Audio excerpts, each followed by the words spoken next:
ഇന്നത്തെ റെസിപ്പി വളരെ കുറഞ്ഞ ചേരുവ വെച്ചിട്ട് സിമ്പിളായിട്ട് പെട്ടെന്ന് ഉണ്ടാക്കിയെടുക്കാൻ പറ്റിയ നല്ല ടേസ്റ്റി ആയിട്ടുള്ള വെറൈറ്റി ആയിട്ടുള്ള നല്ലൊരു പലഹാരത്തിൻ്റെയാണ്. ഉണ്ടാക്കിയെടുക്കാൻ നല്ല എളുപ്പമാണ്, അതുപോലെ തന്നെ നല്ല ടേസ്റ്റുമാണ് ഇത് കഴിക്കാനായിട്ട്. അപ്പോൾ എങ്ങനെയാണ് ഈ ഒരു സ്നാക്ക് തയ്യാറാക്കുന്നതെന്ന് നോക്കാം. വീഡിയോയിലേക്ക് പോകുന്നതിന് മുന്നായിട്ട് ചാനൽ സബ്സ്ക്രൈബ് ചെയ്യാത്തവരുണ്ടെങ്കിൽ സബ്സ്ക്രൈബ് ചെയ്യാൻ മറക്കരുത്. തൊട്ടടുത്തുള്ള ബെല്ലൈക്കണും കൂടെ ഒന്ന് ക്ലിക്ക് ചെയ്താൽ പുതിയ വീഡിയോസിൻ്റെ നോട്ടിഫിക്കേഷൻസൊക്കെ പെട്ടെന്ന് തന്നെ കിട്ടുകയും ചെയ്യും. അപ്പോൾ ഈ ഒരു പലഹാരം തയ്യാറാക്കിയെടുക്കാൻ വേണ്ടിയിട്ട് ആദ്യം തന്നെ ഒരു നോൺ സ്റ്റിക്കിൻ്റെ പാന് സ്റ്റൗവിൽ വെച്ചിട്ടുണ്ട്. നന്നായിട്ട് ചൂടായിട്ട് വരുമ്പോൾ അതിലേക്ക് 1 ടേബിൾ സ്പൂൺ നെയ്യ് ഒഴിച്ചു കൊടുക്കാം. നെയ്യ് നന്നായിട്ട് മെൽറ്റായിട്ട് വന്നാൽ ഇനി ഇതിലേക്ക് കുറച്ച് അണ്ടിപ്പരിപ്പ് ചെറുതായിട്ട് ക്രഷ് ചെയ്തിട്ട് ഇതിലേക്ക് ചേർത്ത് കൊടുക്കുന്നുണ്ട്. നിർബന്ധമൊന്നുമില്ല, ഇടയ്ക്ക് കടിക്കുമ്പോൾ നല്ലൊരു ടേസ്റ്റാണ്. അപ്പോൾ അണ്ടിപ്പരിപ്പ് നെയ്യിൽ കിടന്ന് നന്നായിട്ട് കളറൊക്കെ മാറി നല്ല ബ്രൗൺ കളറായിട്ട് കിട്ടിയാൽ, നന്നായിട്ട് മൊരിഞ്ഞ് കിട്ടിയാൽ ഇനി ഇതിലേക്ക് ഒരു 1/2 കപ്പിന് അടുത്തായിട്ട് തേങ്ങ ചിരകിയത് ചേർത്ത് കൊടുക്കാം. അപ്പോൾ തേങ്ങ കൂടി ചേർത്തിട്ട് നന്നായിട്ടൊന്ന് വഴറ്റിയെടുക്കാം. കൂടെ തന്നെ മധുരത്തിന് ആവശ്യമായിട്ടുള്ള 2 ടേബിൾ സ്പൂൺ പഞ്ചസാര കൂടെ ചേർത്തിട്ടാണ് വഴറ്റിയെടുക്കുന്നത്. അപ്പോൾ എല്ലാം കൂടെ തേങ്ങയുടെ കളറ് ചെറുതായിട്ടൊന്ന് കളറ് മാറി വരുന്നവരെ ഒരു മീഡിയം ഫ്ലെയിമിലിട്ടിട്ട് നന്നായിട്ടൊന്ന് വഴറ്റിയെടുക്കാം. ഏകദേശം ഒന്ന് റെഡിയായി വരുന്ന സമയത്ത് വേണമെന്നുണ്ടെങ്കിൽ ഒരു 1/4 ടീസ്പൂൺ അളവിൽ ഏലക്കാപ്പൊടി കൂടി ചേർത്ത് കൊടുക്കാം. ഞാനിപ്പോൾ ചേർത്ത് കൊടുത്തിട്ടില്ല. അപ്പോൾ നമ്മുടെ ഫില്ലിങ്സ് റെഡി ആയിട്ടുണ്ട്. ഇനി ഇതൊരു ഭാഗത്തേക്ക് മാറ്റി വെക്കാം. ഇനി ഇതിലേക്ക് വേണ്ടത് ബ്രെഡാണ്. ഞാനിപ്പോൾ 4 സ്ലൈസ് ബ്രെഡ് ഒരു മിക്സിയുടെ ജാറിലേക്ക് ഇതുപോലെ കട്ട് ചെയ്തിട്ട് ചേർത്ത് കൊടുക്കുന്നുണ്ട്. ഇനി ഇതിലേക്ക് വേണ്ടത് കോഴിമുട്ടയാണ്. ഞാനിപ്പോൾ ഒരു 3 കോഴിമുട്ടയാണ് ഇതിലേക്ക് ചേർത്ത് കൊടുത്തിട്ടുള്ളത്.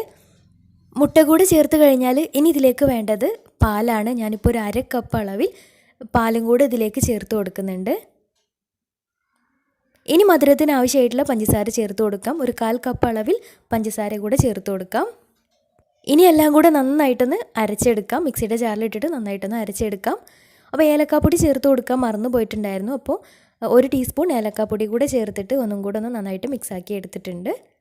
അപ്പോൾ ഇത്രയേ ഉള്ളൂ, നമ്മുടെ ബാറ്റർ റെഡി ആയിട്ടുണ്ട്. ഇനി പലഹാരം ഉണ്ടാക്കി തുടങ്ങാം. അപ്പോൾ അതിന് വേണ്ടിയിട്ട് ഒരു നോൺ സ്റ്റിക്കിൻ്റെ കടായി സ്റ്റൗവിൽ വെച്ചിട്ടുണ്ട്. നന്നായിട്ട് ചൂടായിട്ട് വരുമ്പോൾ അതിലേക്ക് 1/2 ടേബിൾ സ്പൂൺ നെയ്യ് ഒഴിച്ചു കൊടുക്കാം. നെയ്യ് നന്നായിട്ടൊന്ന് മെൽറ്റായിട്ട് വന്നാൽ ഇനി ഇതിലേക്ക് ലോ ഫ്ലെയിമിലാക്കിയതിന് ശേഷം നേരത്തെ റെഡിയാക്കി വെച്ചിട്ടുള്ള ബാറ്റർ ഇതിലേക്ക് ഒഴിച്ചു കൊടുക്കാം. ഇതുപോലെ ഒഴിച്ചു കൊടുക്കുന്ന സമയത്ത് ഫുള്ളായിട്ട് ഒരുമിച്ച് ഒഴിച്ചു കൊടുക്കുന്നില്ല, പകുതി മാത്രമാണ് ആദ്യം ഒഴിച്ചു കൊടുത്തിട്ടുള്ളത്. ഇനി ജസ്റ്റ് ഒന്ന് സെറ്റാകുന്ന വരെ ഒന്ന് അടച്ച് വെച്ച് വെയിറ്റ് ചെയ്യാം. എന്നിട്ട് ഇതിൻ്റെ സെൻറ്ററിലേക്കായിട്ട് നേരത്തെ റെഡിയാക്കി വെച്ചിട്ടുണ്ടായിരുന്ന ആ ഒരു തേങ്ങയുടെ മിക്സ് ഉണ്ടല്ലോ, അപ്പോൾ അത് ഇതിൻ്റെ സെൻറ്ററിലേക്കായിട്ടും ഈ ഒരു ഭാഗത്ത് മുകളിൽ ഭാഗത്തെ എല്ലാ ഭാഗത്തേക്കുമായിട്ടൊന്ന് വിതറി കൊടുക്കാം. എന്നിട്ട് അതിന് മുകളിലേക്കായിട്ട് ബാക്കി വന്നിട്ടുള്ള ആ ഒരു ബാറ്ററും കൂടെ ഒഴിച്ചിട്ട് എല്ലാ ഭാഗവും ഒന്ന് കവർ ചെയ്തെടുക്കാം. എന്നിട്ട് ബാക്കി വന്നിട്ടുള്ള തേങ്ങ മുകൾ ഭാഗത്തുനിന്ന് എല്ലാ ഭാഗത്തേക്കും നന്നായിട്ട് വിതറി കൊടുക്കാം.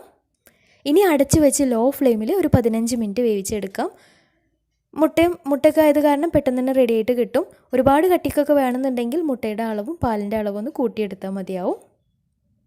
അപ്പോൾ ഞാനിപ്പോൾ മുകൾ ഭാഗത്തേക്ക് തേങ്ങയുടെ ഫില്ലിങ്സ് വെച്ച് കൊടുത്തിട്ടുള്ളത് ഏകദേശം ഒന്ന് സെറ്റായിട്ട് വന്നിട്ടുള്ള സമയത്താണ്. അപ്പോൾ മുകൾ ഭാഗത്ത് അങ്ങനെ നിൽക്കുമ്പോൾ കാണാനൊരു പ്രത്യേക ഭംഗി ഉണ്ടാവുകയും ചെയ്യും. ഇനി അടച്ച് വെച്ച് ഒരു 15 മിനിറ്റ് വേവിച്ചെടുക്കാം. കുക്കറിലും ഇതേ രീതിയിൽ ചെയ്തെടുക്കാം കേട്ടോ. കുക്കറിലാവുമ്പോൾ ആ താഴ്ഭാഗത്ത് ഏതെങ്കിലും പഴയ പാത്രങ്ങൾ എന്തെങ്കിലും വെച്ചിട്ട് അടി പിടിക്കാതിരിക്കാൻ വേണ്ടിയിട്ട് വെച്ച് കൊടുക്കുകയും ചെയ്യാം. അപ്പോൾ ഇത്രയുള്ള ഒരു 15 മിനിറ്റ് ആയപ്പോൾ തന്നെ കറക്റ്റായിട്ട് മുകൾ ഭാഗമൊക്കെ നല്ല സെറ്റായിട്ട് കിട്ടിയിട്ടുണ്ട്. ഇനി ഒരു നോൺ സ്റ്റിക്ക് നെയ്യ് സ്പ്രെഡ് ആക്കിയിട്ടുള്ള ഒരു നോൺ സ്റ്റിക്കിൻ്റെ പാനിൽ ഒന്ന് മറിച്ചിട്ടിട്ട് മുകൾ ഭാഗം ഒന്ന് കളറ് മാറ്റിയെടുത്തിട്ടുണ്ട്. ചെറുതായിട്ടൊന്ന് ചൂടാറിയതിന് ശേഷം ഇഷ്ടമുള്ള ഷേപ്പിൽ കട്ട് ചെയ്തിട്ട് സെർവ് ചെയ്യാം. നല്ല ടേസ്റ്റി ആയിട്ടുള്ള വെറൈറ്റി ആയിട്ടുള്ള സിമ്പിളായിട്ടുള്ള നല്ലൊരു പലഹാരമാണ്. തീർച്ചയായിട്ടും ട്രൈ ചെയ്ത് നോക്കണം. അപ്പോൾ ബ്രെഡും മുട്ടയൊക്കെ വീട്ടിലുണ്ടെങ്കിൽ ഇതേ രീതിയിലൊന്ന് ഉണ്ടാക്കിയിട്ട് ട്രൈ ചെയ്ത് നോക്കാം. എന്നിട്ട് നിങ്ങളുടെ ഫീഡ്ബാക്ക്സ് താഴെ കമൻറ്റ് ബോക്സിൽ അറിയിക്കാൻ മറക്കരുത്. അപ്പോൾ ഇന്നത്തെ വീഡിയോ ഇഷ്ടമായെന്ന് വിചാരിക്കുന്നു. ഇഷ്ടമെങ്കിൽ ലൈക്ക് ചെയ്യുക, ഫ്രണ്ട്സ് റിലേറ്റീവ്സിനൊക്കെ ഒന്ന് ഷെയർ ചെയ്ത് കൊടുക്കാനും മറക്കരുത്. അപ്പോൾ നല്ല അടിപൊളി വീഡിയോയുമായി വീണ്ടും വരാം. അതുവരെ take care, bye, thank U.